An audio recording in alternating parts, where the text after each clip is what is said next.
Eu tenho certeza que você já ouviu alguém falar em sã doutrina. A gente ouve muito em canais evangélicos falar a respeito da sã doutrina. Nós precisamos ensinar a sã doutrina, nós precisamos pregar a sã doutrina. Mas você sabe o que é a sã doutrina? Você tem noção do que se trata a sã doutrina?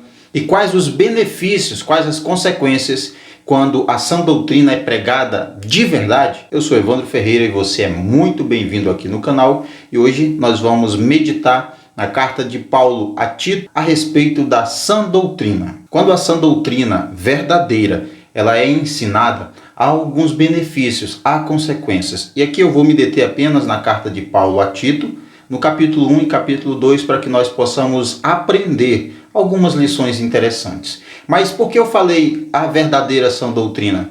É porque existe a sã doutrina falsa. E na maioria das vezes, o que é ensinado por sã doutrina, o que é pregado como sã doutrina, na verdade não é a sã doutrina bíblica. Por isso que nós vamos meditar, nós vamos analisar alguns textos e eu vou trazer depois comparações sobre o que a Escritura fala, o que de fato é a sã doutrina, e sobre o que muitos ensinam por aí dizendo ser a sã doutrina, mas não é. Mas vamos lá para a carta de Paulo a Tito. No capítulo 2 de Tito, nós temos no versículo 1 algo muito interessante e muito sério que o apóstolo Paulo fala. Capítulo 2, versículo 1, ele diz: Tu, porém, fala o que está de acordo com a sã doutrina. Paulo, ele dá uma ordem para Timóteo, é uma exortação para que Timóteo tome cuidado. Ele diz: Tu, esse aqui é para Timóteo. Timóteo, você ensine o que está de acordo com a sã doutrina. A preocupação de Paulo era que Timóteo realmente, de verdade, ensinasse a sã doutrina. E não saísse ensinando qualquer coisa, falando qualquer coisa, mas unicamente a palavra, a sã doutrina verdadeira. Então, essa era a recomendação de Paulo para Tito, que ele ensinasse a sã doutrina. No capítulo 1, versículo 10 e 11, nós temos o primeiro benefício de pregar ou de ensinar a sã doutrina. Qual é esse benefício? Revelar os falsos profetas. Versículo 10 e 11 diz assim: Porque há muitos rebeldes, faladores de coisas vãs e enganosas, principalmente os da circuncisão, aos quais convém tapar a boca, pois transtornam casas inteiras, ensinando que não devem por torpe ganância. Falsos profetas, falsos mestres, ensinando um outro evangelho, ensinando uma sã doutrina. Esse é o benefício da verdadeira sã doutrina ser ensinada. Quando nós ensinamos a sã doutrina, nós revelamos os falsos profetas. Vamos deixar da seguinte forma: quando você fala a verdade, você revela então automaticamente a mentira. Quando uma pessoa prega a verdade, logo, imediatamente, você vai então saber quem está pregando a mentira.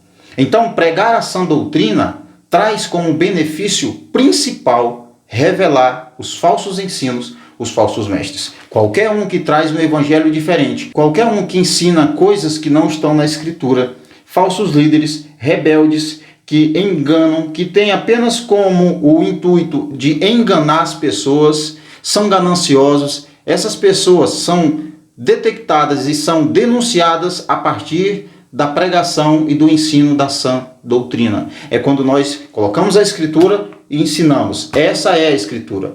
Automaticamente você vai ver então que há coisas que estão sendo ensinadas que não são da sã doutrina. Então, primeiro ponto, expõe os falsos mestres, seus falsos enganos, os falsos profetas, falsos pastores, falsos líderes e seus falsos enganos, suas doutrinas falsas. Eles colocam jugo sobre as pessoas, eles criam regras, criam doutrinas sobre as pessoas para controlar, para dominar as pessoas. São gananciosos, tudo o que fazem é por dinheiro. Então, primeiro ponto, revela os falsos profetas. Mas há ainda outro benefício da sã doutrina sendo pregada, que é o que está no versículo 16 do capítulo 1 de Tito.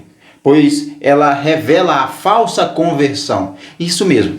Veja só, o falso ensino gera uma falsa conversão. Falsos mestres geram falsos cristãos. Você pode ter certeza disso. Veja só o que está no versículo 16. Professam que conhecem a Deus, mas negam-no com as obras, sendo abomináveis e desobedientes e desqualificados em toda boa obra.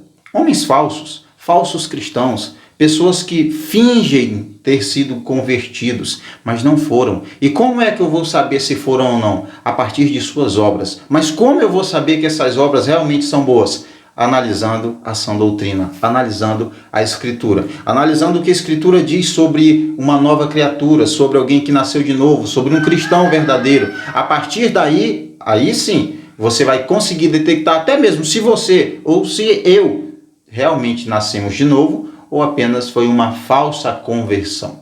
Mas ainda um terceiro benefício que pregar a sã doutrina traz, que está no capítulo 2, versículo 2 até o versículo 6. A sã doutrina, ela nos ensina o comportamento, como devemos ser, como nós devemos ser vistos diante da sociedade. Em outras palavras, a sã doutrina ensina que nós devemos testemunhar. Veja só o que diz no capítulo 2, versículo 2. Que os velhos sejam sóbrios, sérios, sensatos, sãos na fé, no amor e na paciência.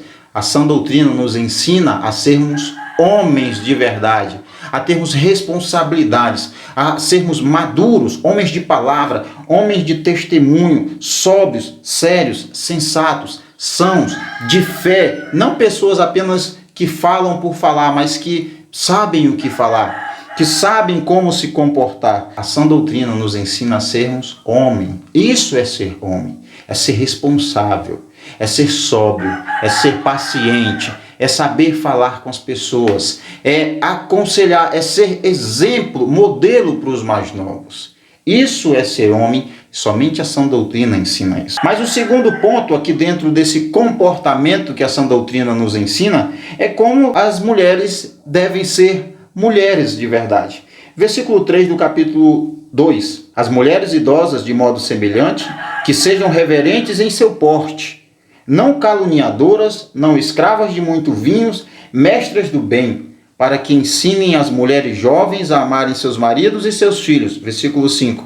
A serem sensatas, castas, boas donas de casa, sujeitas a seu marido. Sujeita ao marido não é escrava do marido, tá? Antes que alguém pense. A fim de que a palavra de Deus não seja blasfemada. Uma mulher de exemplo, de respeito, uma mulher de responsabilidade. Não é uma mulher qualquer, não é uma mulher de bagunça, uma mulher vulgar, não é uma mulher que nem sabe como se vestir, é uma mulher decente. Versículo 6, e esse aqui é específico para os jovens. Versículo 6 do capítulo 2. Exorta da mesma forma os jovens para que sejam sensatos, jovens moderados, jovens prudentes, jovens que tomam cuidado com o que vão usar, com o que vão falar, a maneira que vão ser, jovens que sabem o que estão fazendo. Não jovens, vamos colocar jovens despreocupados, jovens que fazem tudo de qualquer forma. Tem que ser jovens responsáveis e não irresponsáveis. Então esses são os benefícios da sã doutrina.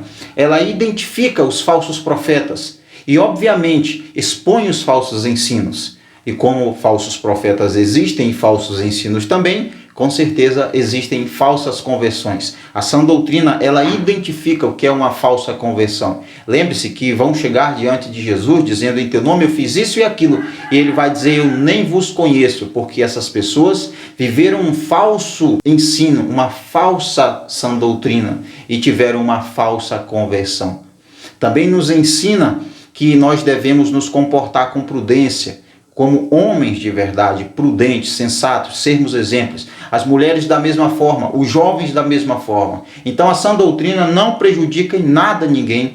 Na sã doutrina bíblica não vem como um peso para destruir as vidas, mas vem para tornar o ser humano uma pessoa melhor em todas as áreas, em todos os aspectos, em todas as suas faculdades. Comenta o que você achou, se você já sabia.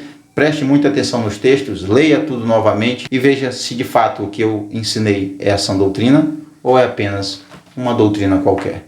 Muito obrigado por assistir até aqui. Como eu disse, eu vou trazer aqui comparações dos ensinos bíblicos da sã doutrina com as doutrinas de homens que estão sendo ensinadas por aí. Deus abençoe.